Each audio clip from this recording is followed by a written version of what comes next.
Back to my channel. This is it's time to shine and my name is Mansi. और आप किस चीज़ में यकीन रखते हैं कि आपको जो आपके कर्माज हैं वो अच्छे होने चाहिए या बुरे? ऑब्वियसली अच्छे ही होने चाहिए, क्योंकि कर्मों का हिसाब होता है। अच्छा करते हैं तो अच्छा आपके पास वापस लौट के आता है, बुरा करते हैं तो बुरा आपके पास वापस लौट के आता है। जैसे एक बछड़ा होता है तो वो 100 गाय भी खड़ी हो ना, तो वो जो गाय उसकी माँ होती है उसको वो ढूंढ लेता है। इसीलिए जो आपके कर्म होते हैं, आपने जिसके साथ जैसा भी किया होता है, वो जैसा भी आप करते हैं अच्छा या बुरा, वो आप तक पहुंच ही जाता है आपको टारगेट करके। सो इसी पे बेस्ड मैं आपको आज एक स्टोरी सुनाना चाहती हूँ जो मे भी आपको पसंद भी आए। और अगर आपको पसंद आती है, आपको थोड़ा बहुत इंस्पायर करती है, तो आप उसको लाइक कीजिएगा। और अगर अभी तक अपने चैनल को सब्सक्राइब नहीं किया है तो आप सब्सक्राइब भी कर सकते हैं। सो स्टोरी कुछ इस तरीके से है कि एक सेठ जी थे, तो वो बहुत ही गुस्सा थे किसी बात को लेके। तो उन्होंने जिस कंपनी में वो थे, तो उन्होंने वहाँ के मैनेजर को बुलाया, क्योंकि उनको अपना गुस्सा निकालना था। तो उन्होंने उस मैनेजर को कहा कि जो भी आपने असाइनमेंट वगैरह तैयार किए हैं वो मुझे शो करिए। तो उन्होंने उसको, जो मैनेजर था, उन्होंने सेठ जी को सारा कुछ असाइनमेंट दिखाया। असाइनमेंट बिल्कुल सही था, बहुत अच्छे से प्रोजेक्ट उन्होंने बनाया था। लेकिन सेठ जी ने उनको मतलब बिना किसी कारण के बहुत सुनाया, बहुत उल्टी सीधी बातें कही। तो वो मैं जो मैनेजर था उसको कुछ समझ में नहीं आया। उसने कहा कि मैंने तो बहुत अच्छा असाइनमेंट बनाया है, तब भी सेठ जी ने मुझे बहुत डांटा, पता नहीं क्या बात हो गई। जो सेठ जी का गुस्सा था वो मैनेजर पे ट्रांसफ़र हो गया। अब मैनेजर को अपना गुस्सा निकालना था, तो मैनेजर ने क्या किया, मैनेजर ने ऑफिस में मीटिंग रखवा दी। कहा कि अभी 5 मिनट में मीटिंग है, सब लोग अपना अपना प्रोजेक्ट लेके आइए, मुझे चेक करना है। सारे एम्प्लॉयज़ अपना अपना प्रोजेक्ट लेके आए। उसमें जो सबसे वीक एम्प्लॉय था उसको मैनेजर ने बहुत खरी खोटी सुनाई, बहुत बातें सुनाई, बहुत उल्टा सीधा कहा।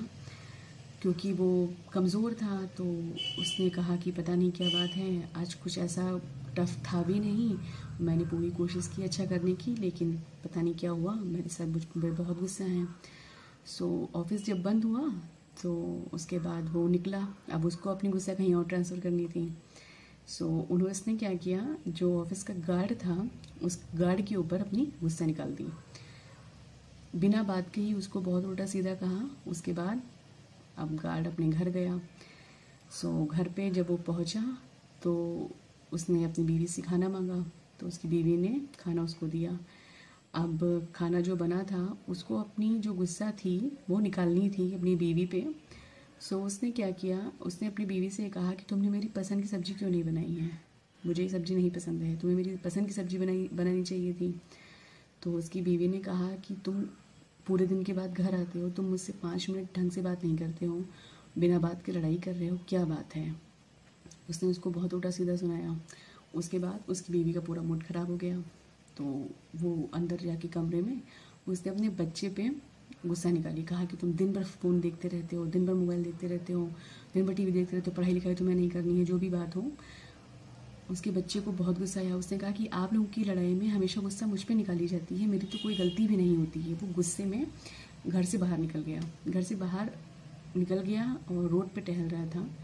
रात का समय था, तो उसके हाथ में एक पत्थर था। तो वो अपनी गुस्सा कहीं निकाल नहीं पा रहा था, और उसी रोड पे एक कुत्ता भी टहल रहा था। उस पत्थर से उसने उस कुत्ते को मारा। कुत्ता बहुत ही ज़्यादा गुस्सा हुआ और उसने मतलब वो भागा कुत्ता, और उसने दौड़ के जो है रोड के उस पार एक आदमी जो है अपना डिनर करके आराम से टहल रहा था। उस कुत्ते ने क्या किया, उस आदमी को काट लिया। और वो आदमी वही था जो उस कंपनी का मालिक मतलब कि सेठ जी थे। तो जब तक वो सेठ मर नहीं गया तब तक वो ये सोचता रहा कि मैं रोज़ टहलता था खाना खाने के बाद, लेकिन आज मुझे इस कुत्ते ने क्यों काटा। मैंने तो ऐसा कुछ किया भी नहीं, ना मैंने इसको मारा, ना मैंने इससे कोई बदतमीज़ी की, मैं तो नॉर्मल खाना खा के दो मतलब आराम से टहल वॉक कर रहा था, तो मुझे इस कितने क्यों काटा। सो ये चीज़ होती है कर्मों का हिसाब, कि आप कोई भी अच्छा कर्म करते हो या फिर बुरा कर्म करते हो, सो वो घूम घाम के आप तक पहुँचेगा ज़रूर। इसीलिए कोशिश कीजिए कि किसी का दिल ना दुखे, कोशिश कीजिए कि आप अच्छे कर्म करें, जिससे कि आपका कर्म जब आप तक वापस लौट के आए, सो आपको किसी भी चीज़ का भुगतान ना करना पड़े।